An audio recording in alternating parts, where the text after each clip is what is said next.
नमस्कार. आपला विषय चालला आहे की भगवंताचा जो लाडका भक्त आहे, म्हणजे अर्जुनासाठी भगवंत लाडक्या भक्ताचं स्पष्टीकरण देत आहेत.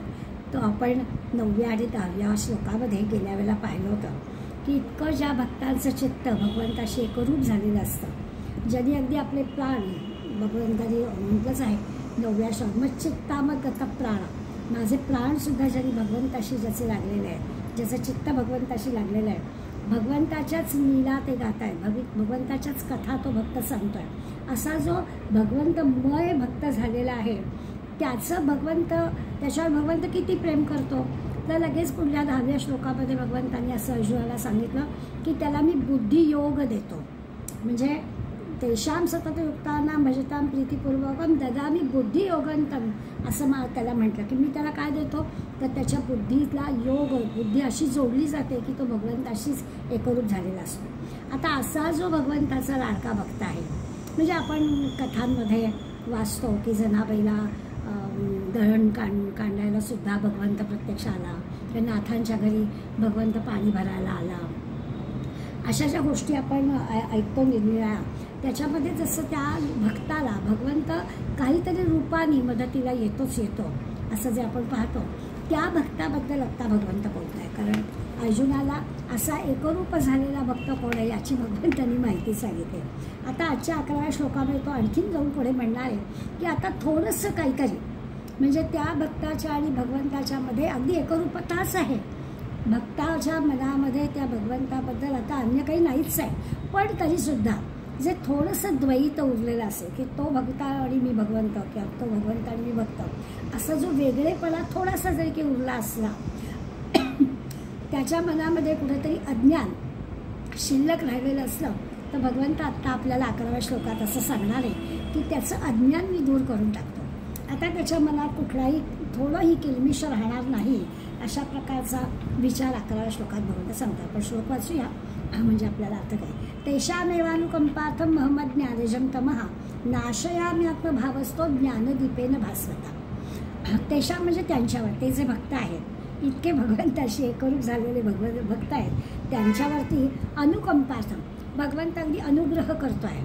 इतका आता त्याच्यावरती भगवंत प्रेम करणार आहे की आत्मसंभाव असा त्याच्या अंतःकरणामध्ये बसलेला तो स्वतःच भगवंत स्वतः त्याच्या मनातला अंधकार किंवा त्याच्या मनातलं जे अज्ञान आहे, अज्ञानजं तमः, अज्ञानरूपी अंधकार म्हटलं आहे. सूर्य जसा प्रकाश देतो आणि अंधार नाहीसा होतो, तसा हा भगवंत याच्या अंतःकरणामधलं जे अज्ञान आहे ते ताबडतोब दूर करतो आणि भास्वता ज्ञानदीपेन, असं काही तत्त्वज्ञान त्याला सांगणार आहे की त्याच्या अंतःकरणामध्ये असा प्रकाश निर्माण होईल, असं म्हणजे सगळं बाकीचं सगळा अंधार नष्ट होईल आणि प्रकाश निर्माण होईल. आता थोडंसं जे काही राहिलं आहे, म्हणजे एकरूपतेमध्ये किंचित जर कुठेतरी शंकेला जागा असली, मनात कुठे संभ्रम असला की भगवंत असला तर ठीक आहे, नसला तर असं काही असत नाही, हे आपल्याला या आता 11व्या श्लोकामध्ये भगवंत स्वतःच अर्जुनाच्या मनामध्ये जर बारीकशी जरी काही शंका असली की मी युद्ध का करू, युद्ध करून मला काय फायदा मिळणार आहे, अशी कुठे बारीकशी जरी शासनकर्ता त्याच्या मनात असतील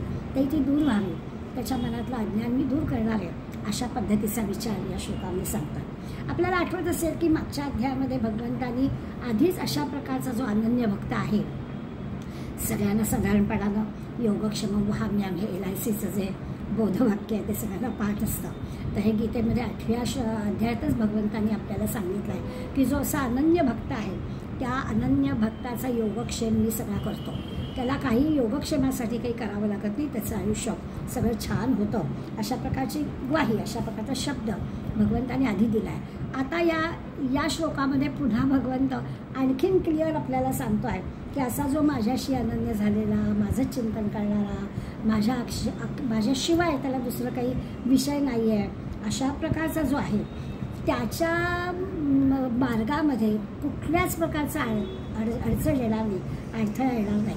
म्हणजे भगवंताकडे जाण्याच्या मार्गात लौकिक अर्थाने त्याच्या भौतिक गोष्टींमध्ये त्याला सगळ्या गोष्टी मिळतीलच अशा प्रकारे भाग नाही आहे, परंतु भगवंताकडे जाण्याच्या मार्गामध्ये त्याला कुठल्याही प्रकारची अडचण येणार नाही, अडथळा येणार नाही, असं भगवंत या श्लोकामध्ये ग्वाही देतो. पण श्रद्धेनं भगवंताची जो कोणी भक्ती करतो आहे अशा भक्तांबद्दल ते सांगतात. आता याच्यामध्ये सगळे आले बरं का, असं नाही आहे की जे नुसतीच भगवंताची भक्ती म्हणजे आपल्या दृष्टीनं आपण असा विचार करतो की खरंच वारीला जाणारी मंडळी आहे, अशिक्षित आहे, पण त्यांची भगवंतावर अगदी श्रद्धा आहे.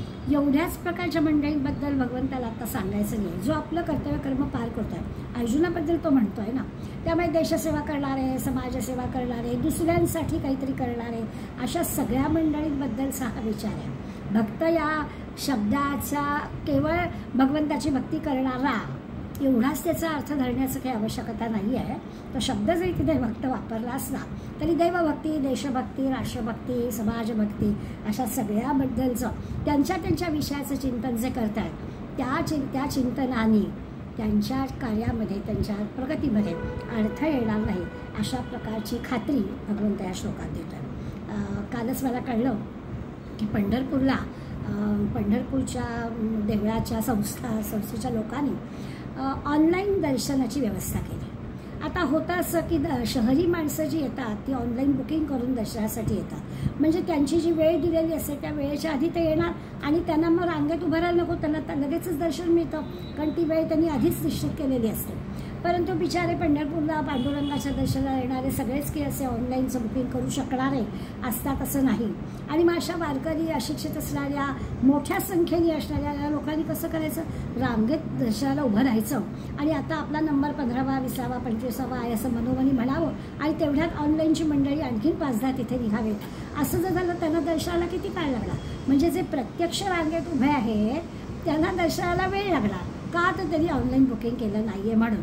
त्याबरोबर हे जेव्हा लक्षात आणून दिलं गेलं त्यावेळेला संस्थाने, त्या पंढरपूर संस्थानिकांनी ते रद्द करून टाकलं की पंढरपूरच्या पांडुरंगाच्या दर्शनाला ऑनलाईन बुकिंग होणार नाही, तुम्ही प्रत्यक्ष इथे या आणि प्रत्यक्ष रांगेत उभं राहूनच दर्शन घ्या.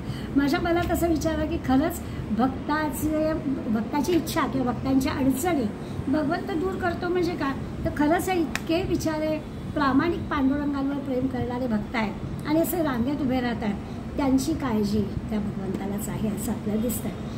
अशा प्रकारचा विचार मनात आला की हे भगवंत नेमकं काय सांगतं आहे. त्याच्यामध्ये खऱ्या अर्थाने आपल्याला काही भागवतामध्ये गजेंद्र मोक्षाची कथा आहे, सगळ्यांना कथा माहिती आहे. त्याला थोडा अहंकार होता, शेवटी हत्ती आहे तो, आणि त्यामुळे आपल्या शक्तीचा, कर्तृत्वाचा, सामर्थ्याचा गर्व असणं, अहंकार असणं स्वाभाविक होतं. आणि काय झालं तर त्या पाण्यातल्या त्या मगरीनं त्याचा पाय पकडला आणि काही केलं त्याचा पाय सुटेल. कितीतरी त्यांनी प्रयत्न केले, आपल्या शक्तीचा, सामर्थ्याचा उपयोग केला आणि त्या मगरीच्या तोंडातून आपला पाय बाहेर काढण्याचा त्यांनी खूप प्रयत्न केला. पण जेव्हा त्याच्या लक्षात आलं की आता आपलं सामर्थ्य, आपली शक्ती कमी पडते आणि मग त्यांनी भगवंताचा धावा केला की आता बाबा तूच मला सोडवायला या संकटातून. आणि इतका मनापासून त्यांनी भगवंताचं नाम घेतलं की भगवंताला त्याची दया आली आणि भगवंत म्हणे आला आणि त्यांनी या गजेंद्राला त्या मगरीच्या याच्यातून सोडवलं. आता या कथेतून आपण असं घ्यायचं की प्रयत्न केला तरच भगवंत मदतीला येतो बरं का. त्या गजेंद्राने प्रयत्न आधी केले आणि प्रयत्न केल्यानंतर जेव्हा एक विशिष्ट वेळ आली की आता नाही बाबा माझे प्रयत्नही कमी पडत आहेत आणि मग त्यांनी भगवंताला हाक मारले, मग भगवंत त्याला धावून आला, अशी जी कथा आपल्याला भागवतात सांगतात. त्याच्यातून आपण बोध असं घ्यायला पाहिजे की आपले प्रयत्न कमी पडू द्यायचे नाही. आपण काहीच न करता भगवंत सगळं करेल असं म्हणून भगवंत येणार नाही आहे. तो आपले प्रयत्न झाले, जसं ते गाण्यामध्ये म्हणतात ना की भगवंत आते नाही, द्रौपदी की तरह हम बुलाते नाही, भगवंत खाते नाही, माँ यशोदा की तरह हम खिलाते नाही. तसं आहे की आपण काय केलं म्हणजे मग आपले प्रयत्न जारी पाहिजे. आपण प्रयत्न केल्याचं दिसलं तरच भगवंत आपल्या मदतीला येईल. आपण असेल हरी तर तेल घातल्यावर मग त्यांनी यावं आणि मला सगळं द्यावं असं जर आपण म्हणत असलो तर ते काही इथे भगवंत सांगत नाही आहे की अनन्य शरण जो मला येईल त्यालाच मी मदतीला धावून येईन. बरं, कोणत्या प्रकारची साधना करावी असं की हे सांगितलेलं नाही असंच करावं. मानस पूजेपासून आपल्याला काय हवं ते करावं. देवाची भक्ती करावी, देशाची भक्ती करावी, समाजाची करावी, अडल्या नडल्याची करावी, गरिबाची करावी, संकटग्रस्तांची करावी. त्या सगळ्या सेवेला भक्ती असंच म्हटलेलं आहे. आणि मग ती ज्या पद्धतीने आपल्याला करता येईल त्या पद्धतीने करावी. कोणी ध्यानाने करेल, कोणी नामाने करेल, कोणी मानसपूजा करेल, ज्या पद्धतीने आपल्याला करता येईल. कोणी मनन चिंतन निधिध्यासन अशा पद्धतीने करेल, कुठल्याही प्रकाराने ती भगवंताची भक्ती केली, परंतु सगळं अनुसंधान जे आहे, माझं जे प्रत्येक कर्म आहे ते त्याच्या अनुसंधानात मी करतो आहे, असं जर त्या भक्ताने केलं तर भगवंत निश्चितपणे त्याची कृपा त्या भक्तावर होते, असा शब्द भगवंत या श्लोकामध्ये आपल्याला देतात. पण त्या प्रयत्न करणाऱ्या साधकाला ही जर मदत हवी असेल तर त्यांनी प्रयत्न जारी केले पाहिजे. प्रयत्न न करता चालणार नाही. कुठल्या ना कुठल्या रूपानं, म्हणजे खरं तर भगवंत गुरुच्या रूपानं आपण म्हणूया, त्या गुरुच्या रूपानं त्याला मदतीला धावून येतो. सद्गुरू आणि सत्शिष्य यांच्या अनेक जोड्या आपल्याला माहिती आहेत. हे सद्गुरू या सत्शिष्याला त्याच्या कर्मामध्ये अशा प्रकारची मदत करत असतात. काय त्या सत्शिष्याची प्रगती कशी कुठपर्यंत व्हायला पाहिजे, तर खरं तर असं आहे की सर्वं खलुदं ब्रह्म किंवा तत्त्वमसि अहम ब्रह्मास्मी अशी जी वेदांमधली वाक्य आहेत, त्या वाक्यांचा विचार केला तर तेवढी प्रगती भक्ताची व्हायला पाहिजे. या सगळ्या विश्वामध्ये असणारा प्रत्येक जीव म्हणजे भगवंतच आहे, प्रत्येक गोष्ट म्हणजे भगवंतच आहे, अशी ज्याची मनाची तयारी झालेली आहे त्याला अपपर भावच राहील, दुसरा असा विषयच नाही आहे. त्यामुळे अशी तयारी होईपर्यंत भक्ताला प्रगती करावी लागते. आणि असं करण्यासाठी जो बोध भगवंत त्याला देतो आहे, अहम ब्रह्मासी तत्त्वमसी अशासाठी जो कोणी बोध देतो आहे, तशी शिष्याची प्रगती म्हणजे तो गुरुस्वरूप होऊन जातो, भगवतमय होऊन जातो. भगवंत आणि त्याच्यामध्ये अनन्यता येते, दुसरा नाहीच, दोघं एक होऊन जातात असं आहे. किंवा अष्टांग योग साधना करणारी मंडळी असतात, सगळ्या कुठल्याही अगदी भक्तीच्या क्षेत्रात सुद्धा आपल्याला असं दिसतं की सामर्थ्य चळवळीचे जो करील तयाच आहे, परंतु तेथे भगवंताचे अधिष्ठान पाहिजे. जो कोणी आपलं सामर्थ्यानिशी प्रयत्नांची पराकाष्ठा करून जे काही काम करेल त्याला यश मिळणारच, पण हे सगळं करण्यामध्ये भगवंताचं काहीतरी मदत आहेच अशी त्याला खात्री वाटली पाहिजे. मीच काय ते सगळं केलं आहे, माझ्यामुळेच हे सगळं झालं आहे असा अहंकार ज्याला येतो त्याच्याकडून सर्व सामर्थ्याशी सगळी जी प्रगती आहे ती होत नाही. म्हणून समर्थ म्हणतात ते बरोबर आहे, सामर्थ्य चळवळीचे जो करेल तयाच आहे, परंतु तेथे भगवंताचे अधिष्ठान पाहिजे. ही गोष्ट मात्र खरी आहे. त्या भगवंताशी अधिष्ठान ठेवून आपलं प्रत्येक कर्म व्हावं आणि मग काहीच अडथळा राहत नाही अशी ग्वाही भगवंत देतो. मी आपल्याला अष्टांग योगाबद्दल म्हणत होते की तिथे सुद्धा धारणा ध्यान समाधी अशा क्रमाक्रमाने त्या अष्टांग योगामध्ये त्या साधकाची प्रगती होते आणि खरोखरच तो सविकल्प समाधीपर्यंत पोचतो.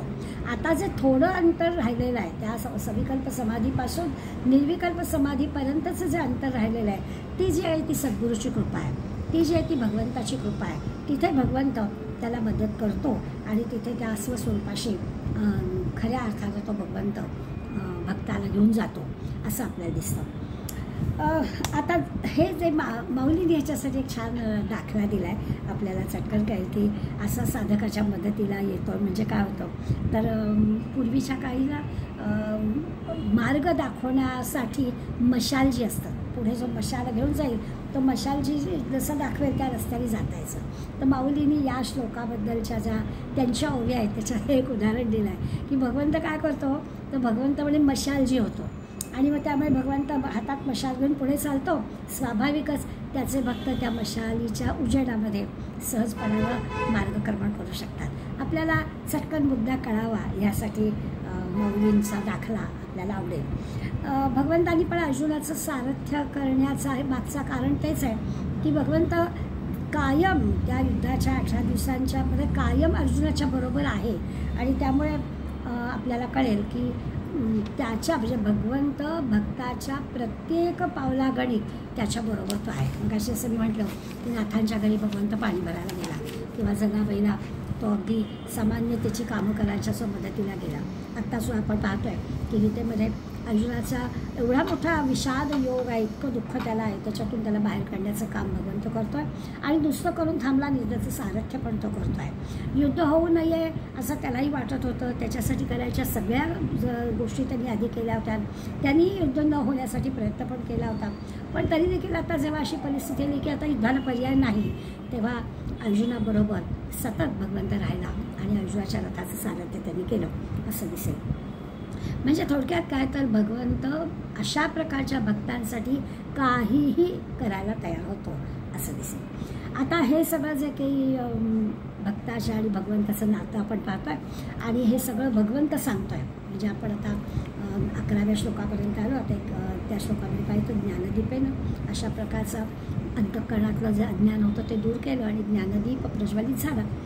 हे सगळं ऐकल्यानंतर हे सगळं भगवंत बोलतो आहे. हे भगवंताचं सगळं ऐकलं आणि मग अर्जुनाला असं वाटायला लागलं की अरे किती छान भगवंत आपल्याला सांगतो आणि सगळं आपण अनुभवतो आहे. अनेकांच्या अनुभवाने हे आपण पूर्वी पण ऐकलेलं आहे. आत्ता जे भगवंताने आपल्याला सांगितलं अशा गोष्टी आपण नारदाकडनं ऐकल्या आहेत, किती किती ऋषीमुनींकडनं ऐकले आहेत. पण असं आपल्याला भगवंताचं सहाय्य मिळेल असं आपल्याला कधी वाटलं नाही. खरं तर हे सगळं आपण ऐकलेलं होतं यापूर्वी.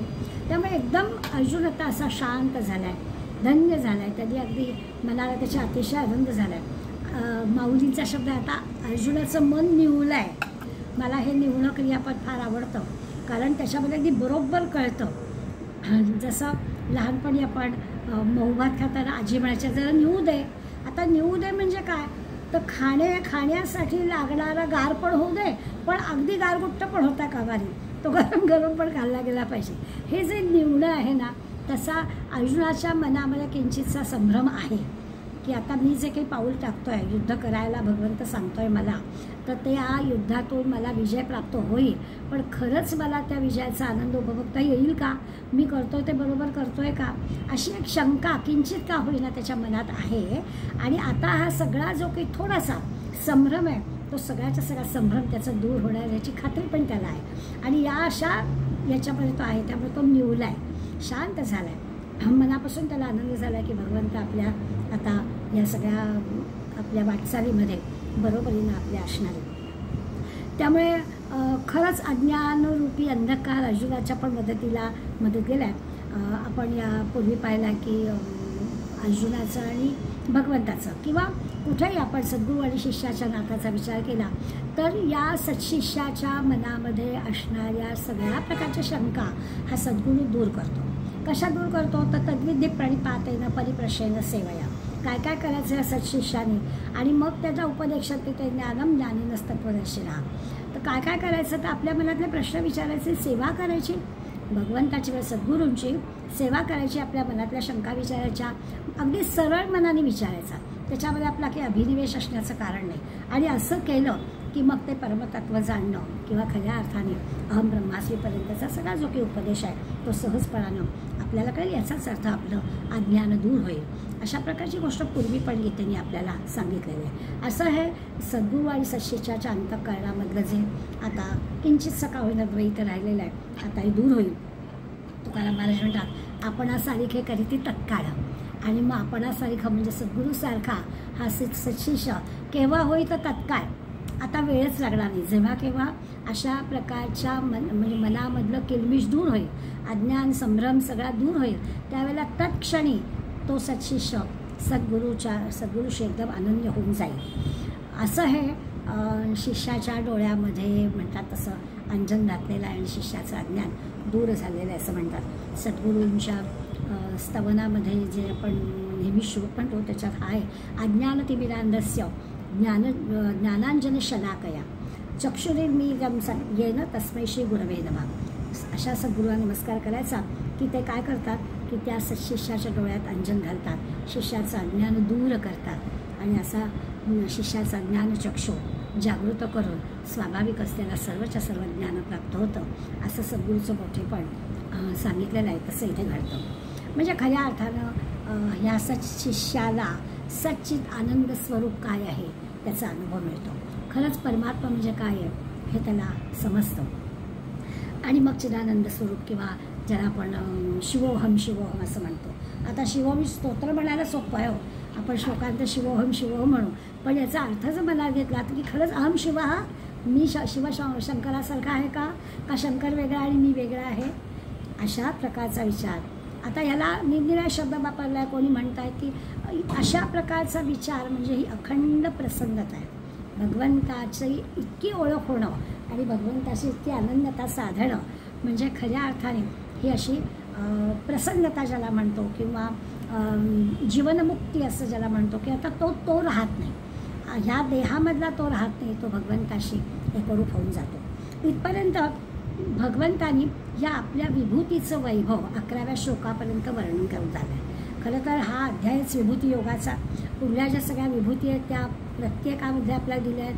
अगदी मासाना मार्गशीर्षोह मृत्यूनाम कुसुमाकरा वगैरे वगैरे. तर कुठे कुठे भगवंत हे तर आता पुढे आपल्याला भगवंत सांगणारच आहे. पण एवढ्या सगळ्याचं वर्णन केल्यावर अर्जुनाला सुद्धा मनामध्ये अनेक शंका निर्माण झालेल्या आहेत की हे सगळं भगवंतांनी आपल्याला देऊन ठेवलेलं आहे. इतकं स्पष्ट स्वतःचं वैभव त्यांनी व्यक्त केलं आहे आणि या विभूतींविषयी आता आणखीन आपल्याला काय काय भगवंत सांगू शकेल याची एक जिज्ञासा अर्जुनाच्या मनामध्ये निर्माण झाली आणि आता तो आणखीन मागणी करणार आहे. म्हणजे पुढल्या 6 श्लोकांमध्ये अर्जुन आता अर्जुनाचं मत सांगणार आहे. हे तर भगवंतांनी माझ्यात आणि भक्ताच्या मधली जी काही एक अनन्यता आहे ती अनन्यता कशी होते हे भगवंतांनी स्पष्टपणे सांगितलं की अशा भक्तांना मी सर्व प्रकारची मदत करतोच करतो अशी अगदी ग्वाही दिली. त्यामुळे आता अर्जुनाच्या मनात काय आहे तर अर्जुनांनी आपल्याला पुढल्या श्लोकात परम ब्रह्म परम धाम पवित्रम परमं भवान पुरुषं शाश्वतम दिव्यम आदिदैवम भजं विभू. या 12व्या श्लोकामध्ये भगवंताला 8 विशेषणं अर्जुनाने लावले. तर अर्जुन बोलतोय, अर्जुन उवाच आहे आणि अर्जुन म्हणतोय भगवंत तू कसा आहेस आणि त्याच्यासाठी जे विशेषण वापरले त्या विशेषणांमध्ये आपल्याला कळलं की भगवंताचं वर्णन अर्जुनाने असं काही की ते परमधाम आहे. खरं तर धाम म्हणजे घर आणि प्रत्येकाला आपल्याला घर असतं, परंतु आता भगवंताचं घर आहे ना ते खरं म्हणजे आपलं घर आहे. निज धामाला गेला असे आपण शब्द वापरतो. एखाद्या माणसाचा मृत्यू झाला की आपण म्हणतो की तो निज धामाला गेला. निज म्हणजे स्वतःचं. मग निजधामाला गेलं ते आपलं स्वतःचं घर आहे. ही आपली सगळी ना आत्ता आपण घेतलेली जी घरं असतात ना अगदी ती म्हणतात तसं स्वतःची म्हणून आपण घेतलेली असतात पैसे खर्च करून. पण हे सगळं सोडून आपल्याला जायचं आहे. कुठं जायचं आहे तर निजधामाला जायचं आहे. मग ते निजधाम कोणाचं तर ते आपलं आहे म्हणजे परमात्म्याचं आहे. तर या अशा परमात्म्याच्या परमधाम परमवैभवम परमब्रह्म असे जे शब्द दिले त्या शब्दांचे अर्थ पाहिले तर अर्जुनाच्या मनात प्रश्न आहे की भगवंत कसा आहे तर हे असा सगळा भगवंत आहे. आपण पण त्याची ओळख करून घेऊया अर्जुनाच्या निमित्ताने की अर्जुन एक एक शब्द वापरतोय ते काय आहे. परमब्रह्म म्हणताय. आता भगवंताला तो परब्रह्म आहात, परमधाम आहात किंवा परमपवित्र आहात आपल्याला शब्दांचा अर्थ कळत आहे. तत्त्वज्ञानाच्या दृष्टीनं आता परमधाम म्हणजे काय, परमवैभव म्हणजे काय, परमब्रह्म म्हणजे काय हे आपण शोधून घेऊया. किंवा पुढे म्हटलं आहे शाश्वतम दिव्य. शाश्वत म्हणजे कायमस्वरूपी असं जे सनातन ज्याला म्हणतो तसे दिव्य पुरुष तुम्ही आहात. परब्रह्माला म्हणजे भगवंताला अर्जुन म्हणतोय तुम्ही असे असे आहात. आणखीन कसं आहात आदिदेव म्हणजे देवांच्याही आधीचे आहात. देव आपण समजू शकतो आपल्याला इतकी मंदिरं असतात त्यामुळे राम आहे, कृष्ण आहे, आणखीन काय विठ्ठल आहे, दत्त आहे, देवी आहेत, किती किती देवळं आहेत. या देवांचा देव असणाऱ्या परमात्म्याबद्दल अर्जुन बोलतो आहे. तर या देवांचा देव असणार म्हणून तो आदिदेव म्हणजे तुम्ही आहात. आणखीन काय अज आहात म्हणजे तुम्ही जन्माला येत नाही तर तुम्ही आहातच. बाकी सगळ्या गोष्टी निर्माण होतात, काही काळ टिकतात जातात असं आपण वर्णन ऐकतो. पण तुमच्या बाबतीत कसं आहे तर तुम्ही आहातच. या सृष्टीची निर्मिती झाली त्याच्या आधी पण तुम्ही होतात. या सृष्टीचा प्रलय झाला तरी देखील तुम्ही असणारच आहात असं परमात्म्याचं वर्णन करतात की त्याला अजन्म आहे की त्याला जन्म नाही आहे. आणखीन शब्द वापरला आहे विभूम. विभूम म्हणजे सर्वव्यापी आहात. आता या सगळ्या शब्दांचा अर्थ आपण लक्षात घेतला की परमात्म्याचं स्वरूप काय आहे ते आपल्याला कळेल. छान भगवंताचं वर्णन अर्जुन करतो आहे आणि त्या प्रत्येक शब्दांचा जर विचार केला तर आपल्या लक्षात येईल की कसा आहे परमब्रह्म आहे. परमब्रह्म म्हणजे काय, हे जे सगळं जग आहे हे जग सगळं वेगवेगळ्या रूपांनी आपल्यासमोर येतं. डोंगर आहेत, नद्या आहेत, झाडं आहेत, पानं आहेत, फुलं आहेत, 84 लक्ष योनी जीव आहे, किती किती सजीव जगत ईश्वर यांनी हे व्यापलेलं दृश्य जग आहे. असा सगळ्या दृश्य जगाला आपल्या आपल्या पद्धतीनं आपण काही नाव दिलेलं आहे आणि त्या नावाप्रमाणे सगळं या सगळ्याला आधार कोणाचा आहे तर त्या परमात्म्याचा आधार आहे. हे सगळं जे काही आपल्याला दृश्य दिसतं जग या सगळ्या दृश्य जगाला परमात्म्याचा आधार आहे. तो परमात्मा कसा आहे तो दाखवता येणार नाही. तो निर्गुण निराकार असा हा आहे, निर्दोष आहे. त्यांनी हे निर्माण केलं आहे, तोच हे घेऊन जाणार आहे. त्याची कामं ब्रह्मा विष्णू महेशाला दिलेली आहेत. ब्रह्मा निर्मिती करतो, विष्णू सांभाळतो, शंकर त्याचा नाश करतो. ह्याच्यात मुळाशी कोण आहे तर तो परब्रह्म आहे. हे म्हणून त्याला परमब्रह्म असं म्हणतो की तू कसं आहेस तर ब्रह्म आहेस. याचा अर्थ आपल्या लक्षात येईल. एक तर तो ब्रह्म आहे म्हणजे सर्वात मोठा आहे. सर्वम ब्रह्ममयम असं जे म्हणतो आपण की सगळीकडे काय तर ब्रह्म पसरलेलं आहे. त्या ब्रह्मामध्ये असणाऱ्या या सगळ्या गोष्टींना आपापल्या पद्धतीने आपण काही नावं दिलेली आहेत, त्यामुळे आपण त्याला वेगळं मानतो. परंतु मुळाचा विचार केला तर हे परब्रह्म आहे, सर्वात मोठं आहे. या पलीकडे काहीच नाही, या ब्रह्माच्या पलीकडे काहीच नाही. या दृश्य जगाच्या पलीकडे आपण काय काय पाहायचं म्हटलं तर त्याच्या पलीकडे काहीच नाही. म्हणून या परमात्म्याला परमब्रह्म, श्रेष्ठ ब्रह्म असं म्हटलं. पुढला शब्द विचारला म्हणजे आता जसं आहे असं म्हटलं की या सगळ्या ज्या गोष्टी आहेत त्याला परब्रह्म, तर तरीच घडताय त्याला पण परब्रह्मच म्हणायचं. जे जे काही घडतं आहे त्याचं काहीतरी त्याच्या मागे कारण असतं. जसं आपण म्हणतो ना की एखाद्या गोष्टीच्या मागे काहीतरी कारण आहे आणि मग ती गोष्ट घडते, त्याला कार्यकारण असं म्हणतात. म्हणजे काय शास्त्राच्या ह्यांनी विचारलं तर त्याचा कार्यकारण भाव असं. प्रत्येक गोष्टीला काहीतरी कारण असतं आणि त्या कारणामुळे ते घडतं. कधी कधी म्हणजे भौतिक व्यवस्थेमधल्या गोष्टीत आपल्याला लगेच कळतं. जसं आत्ता आपण दूरदर्शनासारखी बातमी पाहतो आहे की विमानावर झालेला अपघात, त्याचं आता प्रत्यक्ष गोष्ट आपल्याला अपघात गोष्ट कळली, त्याच्या मागचं कारण आपल्याला अजून कळलेलं नाही आहे. तर हे जेव्हा कळेल तेव्हा कार्यकारण भाव आपल्याला कळेल. तसं याही क्षेत्रामध्ये आपल्याला कळेल की भगवंत आणि भक्ताचं हे जे काही अद्वैत साधायचं आहे ते सुद्धा तो म्हणतो की परमब्रह्म म्हणजे काय, तर त्याचा अर्थ पण असा आहे की असं काहीतरी घडतं. म्हणजे थोडक्यात असं म्हणता येईल आपल्याला की जेव्हा आपल्याला अर्थ कळत नाही, चमत्कार म्हणतो त्याला आपण, चमत्कार म्हणतो. जेव्हा आपल्याला कार्य आणि कारण हे का घडलं याचं कारण जेव्हा आपल्याला कळत नाही आणि मग असं तर का बरं घडलं असेल तर त्याच्यामध्ये आपण असं का घडण्याचं कारण नसेल तर त्याला चमत्कार म्हणतो. सदैव वैकुंठाला गेले तुकाराम महाराज, आपल्याजवळ काही त्याच्याबद्दलचा पुरावा नाही आहे, मग आपण म्हणतो असेल बाबा. आणि मग असे चमत्कार दिसतात की समर्थांच्या चरित्रामध्ये समर्थांनी कुलकर्णी नावाच्या माणसाचं प्रेत उठवलं. निरनिराळे आता कागद आपल्याला मिळत आहेत, त्याच्यामध्ये लिहिलेलं मिळत आहे, त्याच्यातून लोक संशोधन करत आहेत, त्याचं खरं कारण शोधून काढत आहेत की खरंच समर्थांना नाडी परीक्षा होती, समर्थांनी त्या कुलकर्णी बाई ती सती जायला निघाली, नमस्कार करायला आली काय, आणि समर्थ तर ध्यानाला डोळे बुडून बसले होते, रामाचं ध्यान लागलं होतं, केवळ बायड्यांचे आवाज ऐकले म्हणून सहज तोंडातून उद्गार निघाले, अष्टपुत्र सौभाग्यवती भव. आणि मग ती सती जायला निघालेली बाई ती याला योगीच म्हणायचं त्याला म्हणाली की तुम्ही हा काय मला आशीर्वाद दिला, कसं काय अष्टपुत्रासह, माझा तर पती गेला आहे. आणि मग त्यावर समर्थवाले मी बोललो नाही आहे, माझ्या करवी राम बोललेले आहेत. आणि मग ह्याला जे की आपण म्हणतो ना त्याला चमत्कार असं म्हणतो. म्हणजे कार्यकारण भावमधला हा चमत्कार असं वाटतं. दृश्य जग जे आहे हे सगळं भगवंताचं कार्य आहे. मग हे भगवंताचं कार्य असं कसं, हे कशी निर्मिती झाली असेल, करता त्याचा भगवंत आहे आणि खरंच हे दृश्य जग भगवंताने निर्माण केलेलं आहे, प्रचंड त्याची व्याप्ती आहे. हा जो की आहे ह्याला कार्यकारण भाव आहे. प्रत्येकाच्या ठिकाणी की आपल्याला ते सगळंच्या सगळं कारण समजेलच असं नाही, पण याला शास्त्राचा आधार आपण म्हणतो की प्रत्येक गोष्ट दिसते म्हणजे त्याच्या मागे काहीतरी कारण असतं, याला कार्यकारण भाव म्हणतात. माऊलीने त्याच्यासाठी अनंत उदाहरणं दिली आहेत. माऊली म्हणतात समजा माती आहे, तर माती म्हणजे सुद्धा आता दृश्य जगातली वस्तू आहे म्हणजे भगवंतच आहे, सगळं त्यांनीच निर्माण केलेलं आहे. प्रत्यक्ष कुंभार त्या मातीपासून काही घट निर्माण करतो आहे, तो कुंभारसुद्धा या दृश्य जगातला आहे म्हणजे तोही भगवंतच आहे. तयार होणारा घट जो आहे तोही भगवंतच आहे.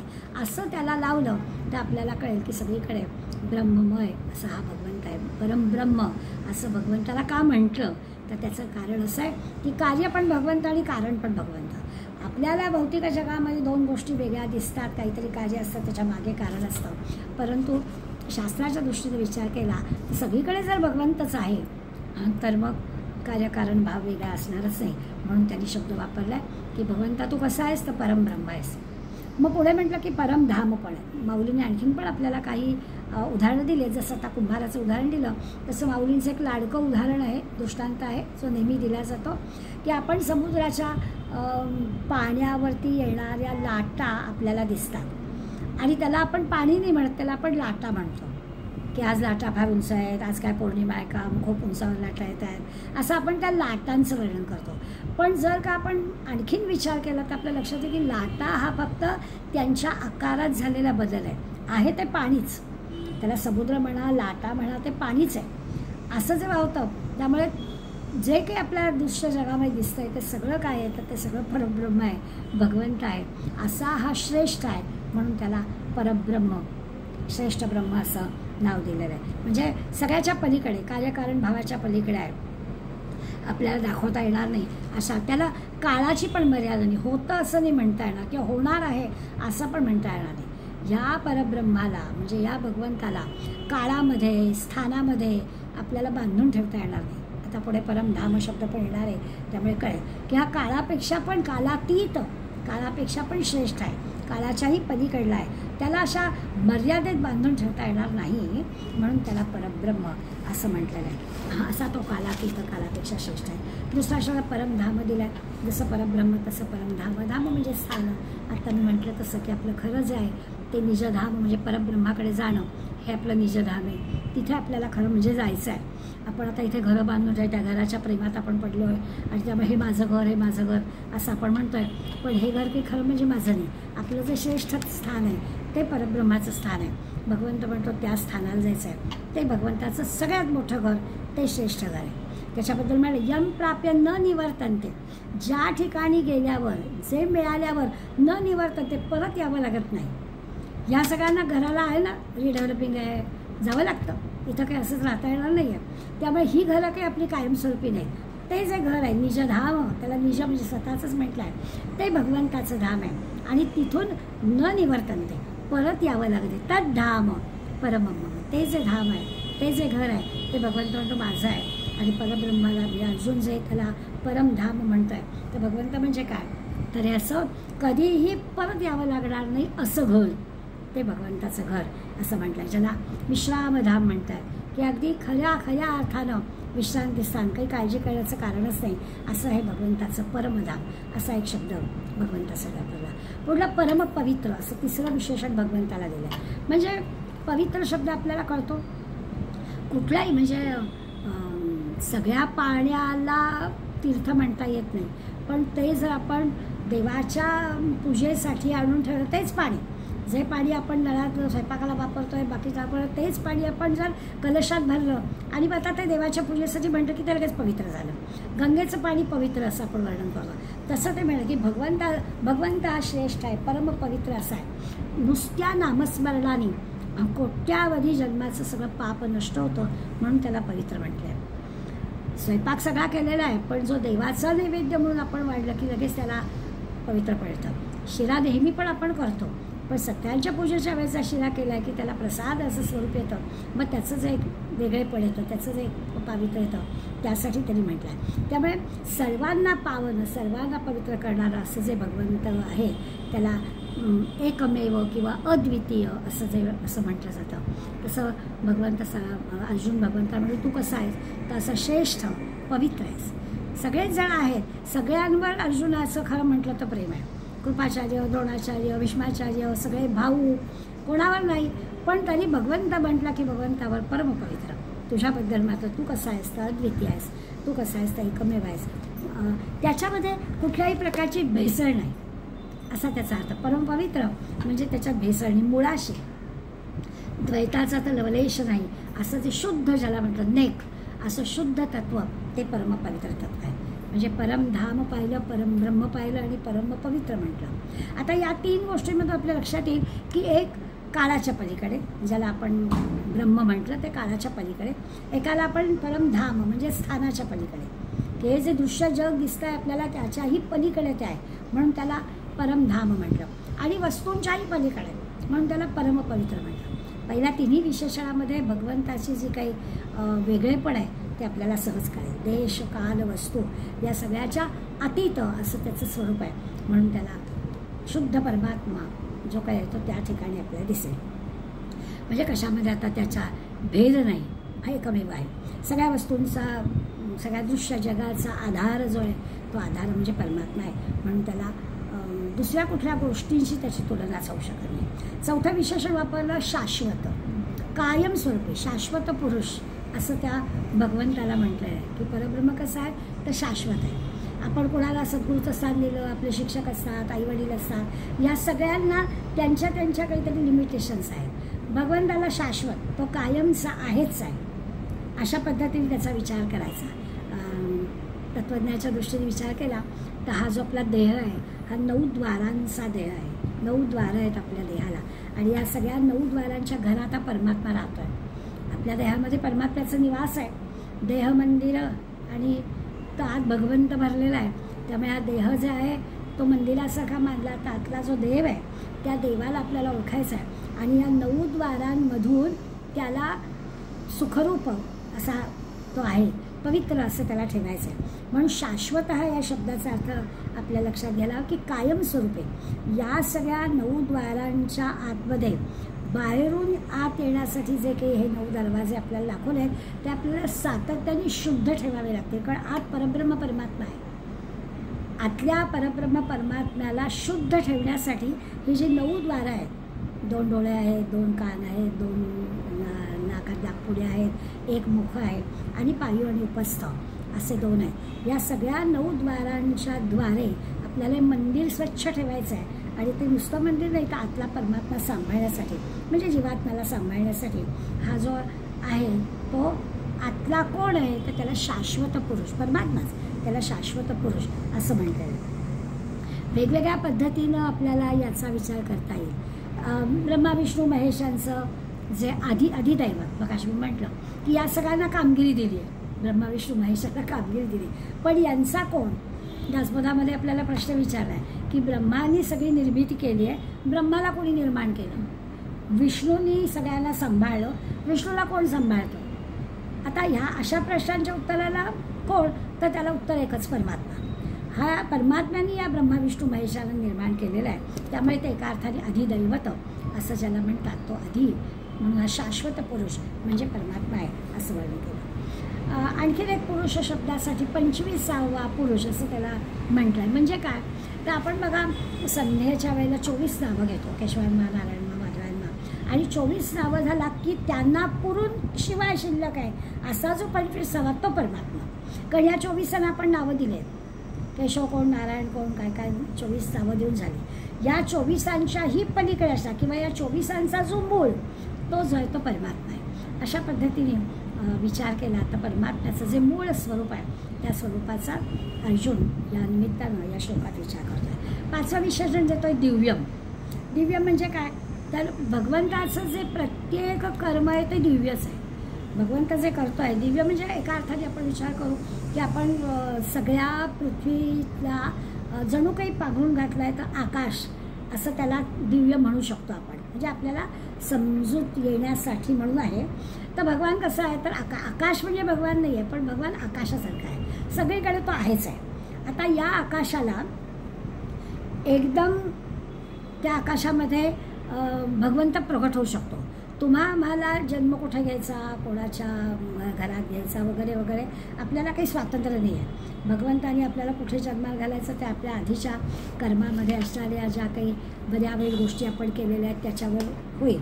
पण परब्रह्म मात्र या आकाशाच्या खाली कुठेही केव्हाही काही काळासाठी आम्हाला मार्गदर्शन करायला येऊ शकतो म्हणून त्याला दिव्य म्हटलेलं आहे. तो दिव्य का आहे तो अशा पद्धतीने आपला जन्म असतो त्याचं येणं असतं ते अवतार असतं. तो अवतार घेऊन येतो म्हणून त्याला दिव्य असा शब्द वापरला आहे. अर्जुन भगवंताला जी 8 विशेषणं वापरत आहेत त्याच्या मागची कारणं आपल्याला लक्षात येईल. फरक आपल्याला कळेल. तुमचा आमचा जन्म होतो, आपल्या जन्माला आपल्याला अधिकार काही नाही आहे, आपण निवड करू शकत नाही. काय भगवंत आपल्याला देतो हे त्यांनी काय जो हिशोब आपल्या आधीच्या जन्मातला ठेवलेला असेल त्याप्रमाणे तो देतो. आपला धर्म पुनर्जन्म मानतो त्यामुळे आधीच्या जन्मामधल्या चांगल्या वाईट गोष्टींचा परिणाम म्हणून आपल्याला आत्ताचा जन्म मिळालेला आहे असं आपण म्हणतो. याच्या बाबतीत काय तो दिव्य का तर तो त्याला जिथे पाहिजे त्या ठिकाणी तो अवतार घेऊन येतो. हा दोघांच्या मधला फरक आपल्याला कळेल. आता आपल्या जन्माच्या कारणाचा विचार केला तर आपण आता म्हटलं तसं की अनेक जन्मामध्ये काय काय केलं असेल त्याप्रमाणे आपल्याला प्रारब्धाप्रमाणे आपल्याला जन्म मिळतो असं आपण सांगू शकतो. भगवंताच्या बाबतीत तसं नाही. भगवंताच्या बाबतीत त्यांनी असं म्हटलं प्रकृतिस्त्वाम अधिष्ठाय संभवामात्ममायया. 4थ्या अध्यायामध्ये भगवंतानी मी अवतार कसा धारण करतो यासंबंधी सांगितलं. परमात्मा असं म्हणतोय मी हवा त्या रूपात या प्रकृतीमध्ये या दृश्य जगामध्ये हवं तेव्हा हवा त्या रूपात हवा तेवढा वेळ अवतार घेऊ शकतो. असं भगवंताने आपल्या आधी सांगितलं. आपण पण दशावतारांच्या कथा पाहतो किंवा अनंत संत मंडळींच्या चरित्र कथा पाहतो तेव्हा आपल्या लक्षात येतं की खरंच भगवंत त्या त्या कारणापासून ज्ञानेश्वर माऊलींच्या इतक्या कमी आयुष्यामध्ये ते इथे आले आणि गेले, त्याच्या बाबतीत आपण असंच म्हणतो की अवतार धारण करून आले. एवढंच काम त्यांना करायचं होतं की संस्कृतमध्ये असणारं हे गीताशास्त्र जे आहे ते त्यांना मराठीमध्ये आणायचं होतं. त्या कामासाठी ते आले आणि त्यांचं ते काम पूर्ण झाल्यावर ते गेले. असं जे की आहे त्याला अवतार धारण करून येणं म्हणतात. आणि भगवंत सांगतोय मी मला हवं तेव्हा इथे येतो आणि म्हणून त्याला शब्द वापरला आहे दिव्यम. पुढलं विशेषण वापरलं आहे आदिदेव. मग असे म्हटलं देवांचा देव आहे, देवांच्याही आधीचा देव आहे. म्हणजे देवांना ज्यांनी निर्माण केलं आहे त्या तो जो आहे तो हा परमात्मा आहे. आता हे आपण समजू शकतो सगळंच हे जे विश्व आहे हा त्या भगवंताच्या म्हणतात तसा कर्तबगारीचा विस्तार आहे असं म्हणायला हरकत नाही. भगवंत तर ज्ञानस्वरूप आहेच आणि त्या ज्ञानस्वरूप भगवंतानी परमात्म्याने या सगळ्या देवांना निर्माण केलेलं आहे. सगळ्या देवांना त्यांची त्यांची कामगिरी दिलेली आहे. कुठल्या देवाला कुठल्या प्रकारची उपासना करायची हे ठरलेलं असतं आणि त्या त्या उपासनेप्रमाणे तो आपली आपली इच्छा पूर्ण करतो अशीही देवांना अधिकार दिलेले असतात. पण या देवांचा देव जो आहे तो हा परमात्मा आहे. म्हणून त्या परमात्म्याला आदिदेव असा शब्द वापरला आहे. अजम असं एक विशेषण वापरलं याच श्लोकामध्ये. म्हणजे त्याला जन्म नाही हे तर आपल्याला कळेलच. त्याला जन्म नाही, त्याला कर्म नाही, कर्म नाही म्हणून कर्माचं फळही नाही, कर्माचं फळ नाही त्यामुळे पुन्हा येणं जाणं नाही. त्यामुळे तो येतो अवतार घेऊन त्याचं काम करतो आणि जातो. त्याला जन्म आहे असं नाही, तो अजन्म आहे.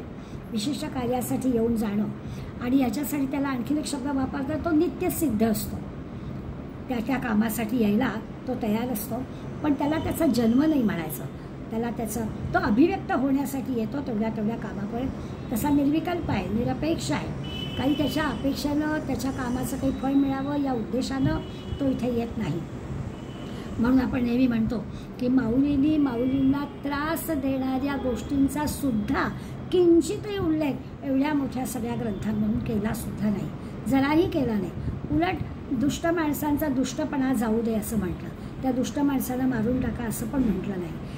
कारण त्याचं हेच आहे की ते खऱ्या अर्थाने परमात्मा आणि मला जेव्हा वाटतं तेवढ्याच काळापुरता मी येऊन जातो आणि म्हणून त्याला जन्म आहे असं नाही म्हणायचं. ते निर्विकार निरपेक्ष असणारं नित्य सिद्ध असणारे येतात आणि जातात. म्हणून त्यांचा जन्म झाला तरी देह धारण केलेला असला तरी देखील त्यांचा जन्म झाला असं आपण म्हणत नाही. तो काही जन्म नव्हे, काही काळापुरता त्यांना अभिव्यक्त होताना यावं लागेल. पुढला शब्द आहे शेवटचा विभूम. विभूम याचा अर्थ सर्वव्यापी. सगळीकडे भगवंत व्यापले. विश्वात जे जे काही अगदी धुळीच्या कणात सुद्धा भगवंत भरलेला आहे असं भगवंतानी सगळं व्यापून टाकलेली गोष्ट आहे म्हणून त्याला विभूम असा शब्द आहे. अशी कणभरही जागा नाही की तिथे भगवंत नाही आणि त्यामुळे भगवंताखेरीज काही नाहीच आहे. सगळंच्या सगळं त्यांनी व्यापून टाकलेलं आहे. सगळ्या वस्तू व्यक्ती जीव जगत ईश्वर जे काही आहे ते सगळं त्या भगवंतानी भरून गेलेलं आहे असं जे वाटतं त्याला विभूम असं म्हणायचं. ईशावास्य उपनिषदामध्ये इदम सर्व यक्कींच्या जगत्यान जगत असं म्हटलं आहे की हे सगळं जे की आहे सगळ्या जगत भरलेलं जे की आहे ते सगळं जे की आहे ते ईश्वर आहे. मग अर्जुनासारखे पण सांगतात. आणखी अर्जुन आता पुढे आपल्याला सांगणार. हेच तर सगळं अर्जुनाने एवढी विशेषणे देऊन आपल्याला सांगितलंच की भगवंत कसं आहे. खऱ्या अर्थानं आधीच्या 10 श्लोकामध्ये किंवा 10 अध्यायापर्यंत जे काही भगवंताने अर्जुनाला तयार केलं त्यामुळे अर्जुनाला जी परमात्म्याची जी ओळख झाली, परिचय जो झाला तो सगळा या 8 विशेषणांनी अर्जुनाने आपल्याला सांगितला. आता एवढं सगळं झाल्यानंतर पुढल्या श्लोकामध्ये अर्जुन असं म्हणणार आहे की ही सगळी ओळख याच्यापूर्वी मला झाली होती. कोणी दिली ती त्याची नावं पण तो सांगणार आहे. पण तेव्हा मी अशा पद्धतीने विचार केला नाही आणि त्यामुळे त्यांनी सांगूनसुद्धा मला ती ओळख पूर्ण कळली नव्हती. आपली स्वतःची काहीतरी कमतरता काहीतरी त्रुटी आहे असं अर्जुनाच्या आज लक्षात आलं की भगवंत ज्या पद्धतीने सांगतो आहे, भगवंतांनी जी काही आपली ओळख करून दिली आहे तशी ओळख यापूर्वी मला कोणी कोणी करून दिलेली आहे. तर म्हणतात आहुस्त्वा मृषय सर्वे देवर्षी नारदस्तथा असितो देवलो व्यासः स्वयंचैव ब्रवीषिमे. अर्जुन भगवंताला म्हणतोय की अहो किती किती ऋषयः सर्वे अनेक ऋषी देवर्षी नारद प्रत्यक्ष नारदानी असितहा नावाचे ऋषी, देवल नावाचे ऋषी, प्रत्यक्ष भगवान व्यास, या सगळ्या मंडळीने यापूर्वी भगवंताबद्दल सगळं सांगितलेलं आहे. ब्रवीशिमे, मला सगळं हे कळलेलं होतं. तू आत्ता जसं सांगितलंस, तुझा परिचय करून दिलास, असा परिचय या सगळ्यांनी पण तुझा मला करून दिला होता. पण तरी देखील अर्जुन म्हणतो, भगवंता मला हे तुझं वर्णन तू केल्यानंतर खरं कळलं. परमब्रह्म, परमधाम, परमपवित्र जे काही वापरलं, हा सगळा या लोकांनी मला सांगितला किंवा तूही मला आत्ता सगळं सांगितलं. पण आता नेमकं काय थोडीशी उणीव राहिली आहे की ह्या सगळ्याचं मला अनुभव नाही, मला शब्द कळले, तुझ्या परमात्म्याबद्दलचं सगळं जे काही मोठेपण आहे ते मला कळलं, पण अजूनही तो मला अनुभव नाही आहे. आणि अनुभव नसल्यामुळे हे जे काही अनेक जण सांगतात ना, यात आता ह्याच्यातनं आपल्याला अर्जुनाचा रुजू स्वभाव आहे ना, सरळ स्वभाव आहे ना, तो कळला आहे की तरी कबूल केलं की ह्याच्यापूर्वी पण मला या सगळ्यांनी सांगितलं होतं. किती किती ठिकाणी आपल्याला या ऋषींनी ह्या परमात्म्याबद्दलची माहिती सांगितली, ते आता आपल्याला सविस्तर आपल्याला बघायचंच आहे. पण तरी देखील मला ते कळलं नव्हतं, असं अगदी प्रांजळपणानं अर्जुनासारख्या बुद्धिमान असणाऱ्या भगवंताच्या लाडक्या शिष्याने पण कबूल केलेलं आहे. तो म्हणाला की मी असं त्या भगवंताला आत्मरूपानं जाणलं नाही. मला कितीतरी अगदी आत्तापर्यंत तू भगवंत आणि मी भक्त, तू कृष्ण आणि मी अर्जुन, असंच मी नातं लावलं होतं. आत्ता मला कळलं की तू परमात्मा आहेस, तू परमेश्वर आहेस. महाभारतात कितीतरी ठिकाणी आपल्याला असं कळेल की खरंच म्हणजे प्रत्यक्ष म्हटलं तर भीष्माचार्यांनी सुद्धा या कृष्णाला, कृष्ण तो नाही आहे, तो परमात्मा आहे ओळखलं होता. आणि म्हणून कृष्णाला, परमात्म्याला त्यांनी प्रश्न विचारला होता की मी आयुष्यभर चांगलं वागलो, तुला माझे सगळे आधीचे जन्म दिसत असणार, मग मला सांग माझी काय चूक झाली की मला का असं शराच्या म्हणजे बाणाच्या शय्येवर झोपावं लागलं. आता हे कृष्ण म्हणून विचारलेलं नव्हतं, परमात्मा म्हणून विचारलेलं होतं. त्यामुळे या परमात्म्याला भीष्माचार्यांनी सुद्धा ओळखलं होतं. अर्जुन आत्ता सांगतो आहे की मला हे कळलं नाही, आत्ता मला कळलं की अरे तू परमात्मा, प्रत्यक्ष भगवंत आहेस, तू कृष्ण रूप घेऊन माझ्याशी सारथ्य करायला आला आहेस, मला तुझी ओळख करून देतो आहेस. आता हा यशोदेचा कृष्ण असा त्याच्याकडे बघायचं नाही आहे, परमात्मा म्हणून त्याच्याकडे बघायचं आहे, असं आत्ता आत्मस्वरूपाने मी जाणलं. तोपर्यंत भगवंताला ही जी सगळी आत्ता अर्जुनाने विशेषण वापरली ना, तेव्हा त्याच्या लक्षात आलं की आता हे अद्वैत साधलेलं आहे. ही आता सगळी भगवंताची म्हणजे अर्जुनाची तर आहेच, पण भगवंताची पण खऱ्या अर्थाने तळमळ आहे की आता त्या भगवंताला पण भक्तासाठी काय काय करू मी काय नाही असं होऊन जातं. आता दोन्हीकडे आहे, म्हणजे दिसायला आता दोन आहे पण ते एकरूप झालेले आहेत. त्यामुळे आत्मरूपाने जेव्हा अर्जुनाने भगवंताला जाणलं तर आता ते अद्वैत साधलेलं आहे. तर आता याच्या मनात काय आहे आणि ते त्याला पटवून द्यायचं आहे किंवा याला ते पटत नाही आहे म्हणून भगवंताला काहीतरी समजूत करायची आहे असं आता होणार नाही. आता भगवंताच्या मनात काय आलं ते ताबडतोब अर्जुनाच्या पण मनात असणार आहे. दिसायला दोन देह असतील पण आता ते दोन एकत्र झालेले आहेत असं कळेल. आणि अर्जुन आपल्याला सांगतोय त्याप्रमाणे हे जे सगळे मंत्रद्रष्टे ऋषी आहेत, ऋषींची नावं आता अर्जुनाने त्या श्लोकात घेतले आणि ते सगळे भगवंताचं वर्णन करत आहेत. नारद वर्णन करत आहेत. नारदांना खरं तर भक्ती मार्गाचे श्रेष्ठ आचार्य म्हटलं जातं. म्हणजे त्यांनी भक्तीच्या सगळ्या गोष्टी सांगितलेल्याच आहेत. त्यामुळे यांनीही भगवंताचं वर्णन अनेक ठिकाणी केलं आहे. यापूर्वी पण त्यांनी मला सांगितलेलं आहे. अशी तर हे पुराणकालीन ऋषी आहेत. त्या पुराणकालीन ऋषींनीसुद्धा ते पण फार श्रेष्ठ ऋषी आहेत. त्यांनी पण अनेकदा या परमात्म्याचं वर्णन केलं आहे. देवल नावाचे ऋषी आहेत. त्यांनी स्मृती करते म्हणतात. श्रुती स्मृती जे म्हणतो त्यातल्या स्मृतींच्या करता जो आहे ते देवल आहेत. विष्णू पुराणामध्ये विश्वामित्रांचा मुलगा म्हणून देवलांचा उल्लेख आपल्याला वाचायला मिळतो. त्यांनीही ही गोष्ट सांगितलेली आहे. व्यासानी जर 18 पुराणं लिहिलेली आहेत. या सगळ्या 18 पुराणात काय किंवा ब्रह्मसूत्र लिहिलेली आहेत. त्या ब्रह्मसूत्राचे भाष्यकार पण व्यास आहेत किंवा 4 वेद, या वेदांचं पण त्यांनी सगळं संकलन केलेलं आहे. अशा सगळ्या व्यासांच्या ह्याच्या वाङ्मयामध्ये पण आपल्याला हे सगळं दिसतं. व्यासांबद्दल तर असं म्हणतात खरं तर व्यास ऋषी, पण व्यासांबद्दल असं म्हटलं की यांना ब्रह्मदेव का म्हणू नाही आहे. त्यांना 4 हात नाही आहेत, बरोबर आहे, किंवा 4 तोंडं नाही आहेत, बरोबर आहे, पण 4 मुखं नसली तरी ब्रह्मदेवाची योग्यता त्यांच्याजवळ आहे. मग व्यासाला ब्रह्मदेवाची योग्यतेचे म्हणून ब्रह्मदेव म्हणायला काय हरकत आहे. किंवा त्याला विष्णू का म्हणू नये. त्यांना असं आहे की विष्णूसारखे 4 हात त्यांना नाही, पण तरी देखील 4 हातांची योग्यता त्यांच्याजवळ. असं व्यासांचं खूप मोठेपण आहे. कपाळावर त्यांचा 3रा डोळा नाही आहे, पण तरी देखील शिवाची योग्यता त्यांच्याजवळ आहे. जे जे ब्रह्मा विष्णू महेशांजवळ आहे ते सगळंच्या सगळं व्यास ऋषींकडे आहे. इतकं व्यासांचं मोठेपण वर्णन केलं जातं. आणि म्हणून ते असं म्हणतात की आता खरं म्हणजे काही अतिशयोक्ती अशातला भाग नाही. व्यासमहर्षींनी जे एवढं मोठं वाङ्मय निर्माण केलं आपल्यासाठी, त्याच्यावरून आपल्याला कळतं की काहीच कमी त्यांच्याकडे नाही. हे सगळं अर्जुन म्हणतो की मी पूर्वी अनुभवलं आहे, हे सगळं मला माहीत होतं. बरं, यांचं सगळं जे की आहे, असित, देवल, नारद मुनी, व्यास, या सगळ्यांचं जे आहे ते सगळं जगाच्या कल्याणासाठीच होतं. याच्यातून त्यांना काहीच मिळवायचं नव्हतं. आणि असं असूनसुद्धा म्हणजे इतकी असामान्य प्रज्ञा त्यांच्याजवळ होती, प्रचंड बुद्धिमत्ता या सगळ्यांजवळ होती. आणि त्यांच्या बुद्धीप्रमाणे खरं म्हणजे आपल्याला सगळं समजायला हवं होतं.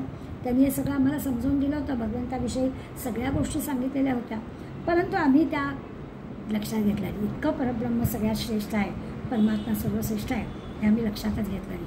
आणि हा परब्रह्म या दृश्य जगाच्या कसा पलीकडे आहे, आता त्याच्या पलीकडे आणखी काहीच नाही असा त्याचा अर्थ. असं हे सगळं या लोकांनी आम्हाला समजवतं. अर्जुनांनी ज्या ऋषींच्या बोलण्याचा खरेपणा आता त्याला पटला, म्हणजे भगवंताच्या या सगळ्या बोलण्यानंतर 10व्या अध्यायापर्यंत भगवंतांनी इतक्या गोष्टी अर्जुनाला सांगितल्या की आता अर्जुनाला ही गोष्ट पटली. अर्थात अर्जुन असं म्हणतो की ही मला जे पटलं ना, ही पण माझ्यावर भगवंताची कृपाच आहे, नाहीतर मला काही कळलं नसतं. हे सगळं वर्णन केलं, पण भगवंताच्या कृपेमुळे मला हे सगळं कळलं.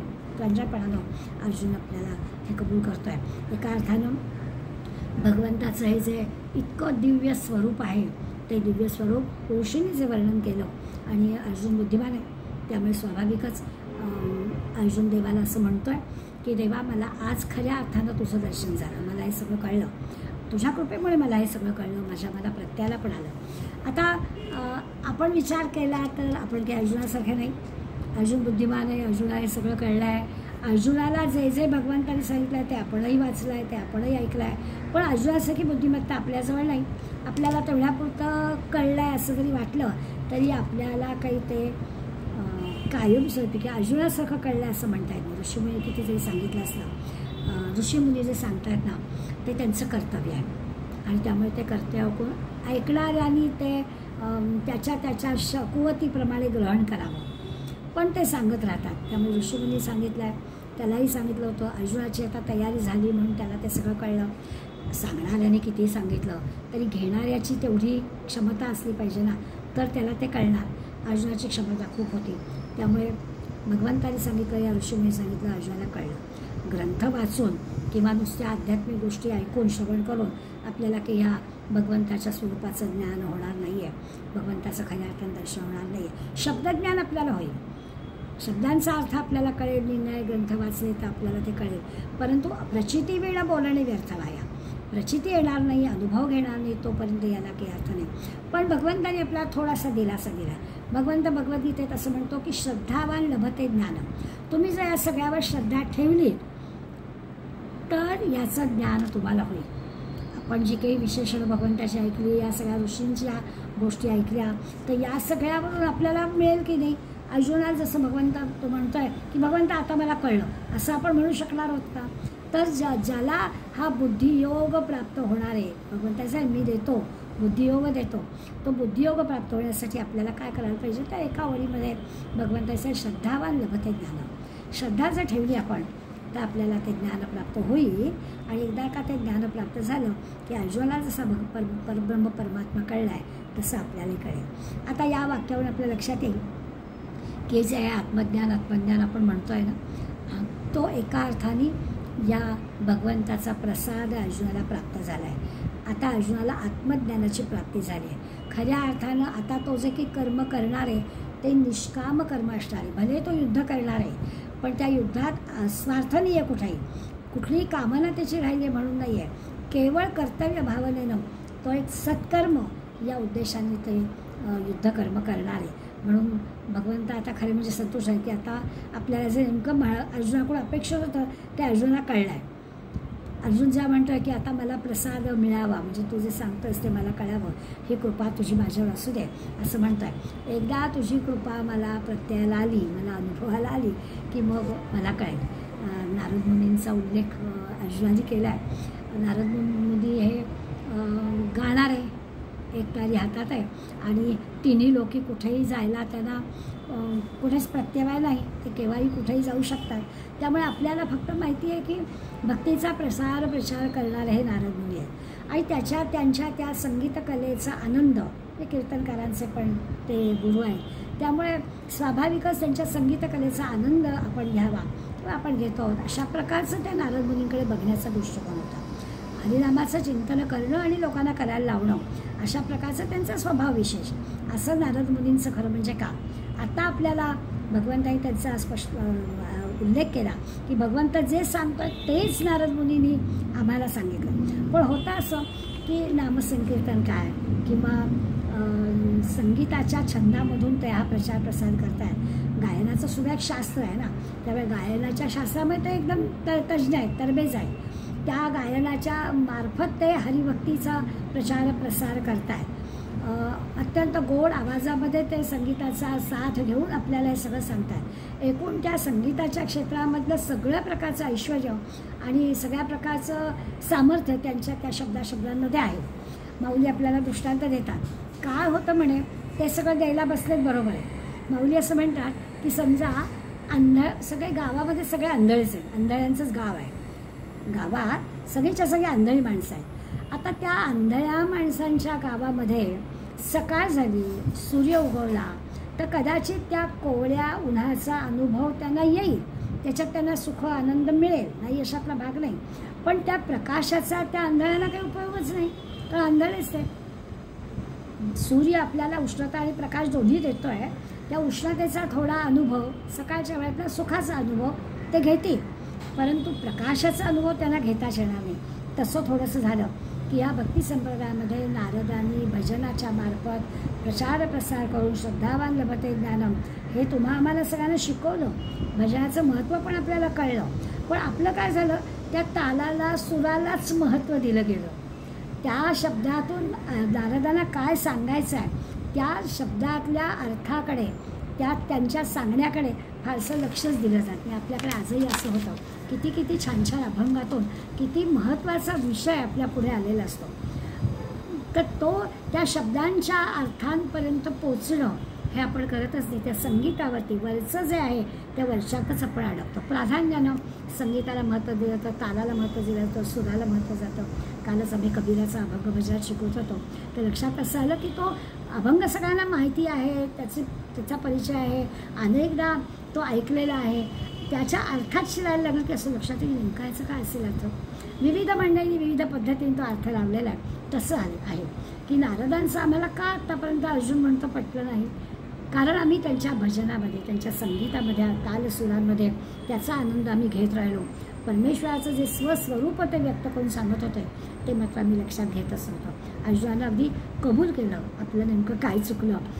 आपल्याला त्यांच्या त्या संगीतातलं अध्यात्म आपल्याला कळायला हवं होतं, ते कळलंच नाही. स्वाभाविकच असं घडल्यामुळे भगवंताचं जे स्वस्वरूप हे अस्तित्व देवलं किंवा नारदांचं एक उदाहरण म्हणून आपण घेतलं, हे सांगतायत. अर्जुन म्हणतो की आम्हाला कळलं नाही. आता मात्र आज भगवंताचं खरंच स्वस्वरूप आहे ते अर्जुनला कळलं आहे. त्यामुळे अर्जुनला धन्यता वाटली. आपण मग अशी निवणं पाहिलं की अर्जुन खऱ्या अर्थानं निवला आहे.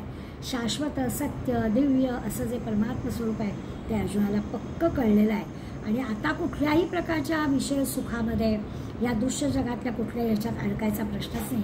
आता खऱ्या अर्थानं परब्रह्म त्याला समजलं. आता हे सगळं शब्दांनी समजलं असलं, आपलंही थोडं असंच आहे. आपणही देवाचं जे काही करतो, म्हणजे आत्तापर्यंत अर्जुनाचं जे होतं त्याच्यातून अर्जुन बाहेर पडला, आपण मात्र अजून बाहेर पडलो नाही. आपण जे काही करतो, काय जे काही रोजची पूजा असेल, देवदेवताची असेल, आपल्या काही रूढी परंपरा सांभाळत असो, आपले काही वार्षिक सण उत्सव, कुलदेव कुलधर्म कुलाचार असेल, या सगळ्या गोष्टींच्या मागे आपल्या कुटुंबाच्या सुखाचा विचार आपला असतो. जे आत्ता अर्जुनाच्या बाबतीत पण तसं होतं की तो फक्त विषाद त्याला का झाला, तर तो त्याच्या लोकांचा विचार करतोय की सगळी समोर असणारी माझीच माणसं आहेत, मी त्यांना मारून कुठल्या प्रकारचं सुख घेणार आहे, असा अर्जुनाचा प्रश्न भगवंताला होता. आपण जर विचार केला तर आता त्याला जो परमात्मा परब्रह्म कळला आता त्याच्या मनामध्ये जराही काही शंका राहिली नाही. तुमचं आमचं मात्र तसं नाही. आपण जे काही भगवंत आपल्याला सांगतो आहे आणि आपण करतो आहे असं आपण म्हणतो आहे, त्या सगळ्यामध्ये आपल्या प्रपंचाच्या सुखाचा विचार आपला असतो. आपल्याला त्याच्याचाही देव हवा असतो. हाच तर सामान्य माणसं आणि संत मंडळी यांच्यातला फरक आहे. आपण मंडळी सगळीजणं सुखाचा प्रपंच होण्यासाठी देवाच्या गोष्टी सगळ्या करतो. तिथे काही कमतरता होऊ नये, न्यून राहू नये, अशा प्रकारची एक भावना आपण ठेवतो. संत मंडळी मात्र त्यांचा प्रपंच तो देवाचा आहे म्हणून करतात. आपण आपल्या प्रपंचाला देवाची मदत व्हावी अशी अपेक्षा करतो आणि संत मात्र ते प्रपंच करतात पण तो देवाचा प्रपंच आहे म्हणून ते करतात. भगवंताची आपल्याला आवड लागावी याच्यासाठी थोडं ना पूर्व सुकृत लागतं. एकदम ह्या गोष्टी होत नाही. एकदम कुणाला आवड निर्माण होत नाही. काहीतरी आपला पुण्यसंचय, काहीतरी पूर्व सुकृत असेल तर आपल्याला या दृश्य जगातल्या विषयांबद्दलचं जे काही प्रेम आहे ते हळूहळू कमी व्हायला लागतं. अगदी वीट येतो असं नाही आपण म्हणू शकत, पण या विषयांमध्ये आपण अडकत नाही. ही ह्याच्यासाठी थोडीशी भगवंताची कृपा आपल्याला व्हायला लागते. आपल्याला अर्जुनाच्या निमित्तानं हे सगळं लक्षात आणून दिलेलं आहे. अर्जुन जसं म्हणतो की ह्या सगळ्या ऋषीमुनींनी मला हे सगळं खऱ्या अर्थानं पूर्वी सांगितलं होतं. म्हणजे सच्चित आनंद म्हणजे काय, किंवा या सगळ्या खरोखरच या ऋषी मंडळी म्हणजे रत्नांच्या खाणी आहेत. ही सगळी संत मंडळी, हे सगळं संत वाङ्मय, ज्या अक्षरशः आपल्याला उपलब्ध असलेल्या खाणी आहेत. काय नाही ह्याच्यामध्ये, आपल्याला हवं ते तिथे मिळणार आहे, परंतु त्याच्या बाह्य गोष्टींकडेच आम्ही लक्ष दिलं आणि त्यामुळे त्याचा खरा मोल जे आहे ते आपल्याला कळलं नाही आणि मग सगळं आपलं ते उपेक्षित राहिलं. म्हणजे दिवसेंदिवस आपल्याला असं वाटतं की आमच्या भाषेचं, संस्कृतचं काय किंवा मराठीचं काय पुढे काय होणार. या ग्रंथांमध्ये एवढं सगळं उपलब्ध असणाऱ्या सगळ्या गोष्टी खरंच पुढे टिकणार की नाही अशी जी शंका आपल्याला येते त्याचं कारण हेच आहे. कारण खरंच ही अशी ज्ञानरत्न या सगळ्या मंडळींनी साठवून ठेवलेली आहेत आपल्याला. आपण मंडळी अशी होती आपल्याला ती अडगळच वाटते आणि अडगळीसारखी आपण ती दूर रोखली आहे. पण अर्जुनाच्या निमित्तानं आपण त्या अडगळीतला भाग पुन्हा खऱ्या अर्थानं त्याचं मोल जाणून समोर घेऊ. त्याला त्यांनी प्रसाद शब्द वापरला. अर्जुन म्हणतो की हे प्रसाद मला मिळाला आहे. असा प्रसाद आपल्याला पण मिळावा. आता पुढे आणखीन 4 श्लोकांमध्ये अर्जुन आणखीन आपल्याला हे जे की परमात्मा कळला याच्याबद्दल काही सांगणार आहे ते आपण पुढल्या वेळेला पाहूया. आज इथे सांगूया. धन्यवाद.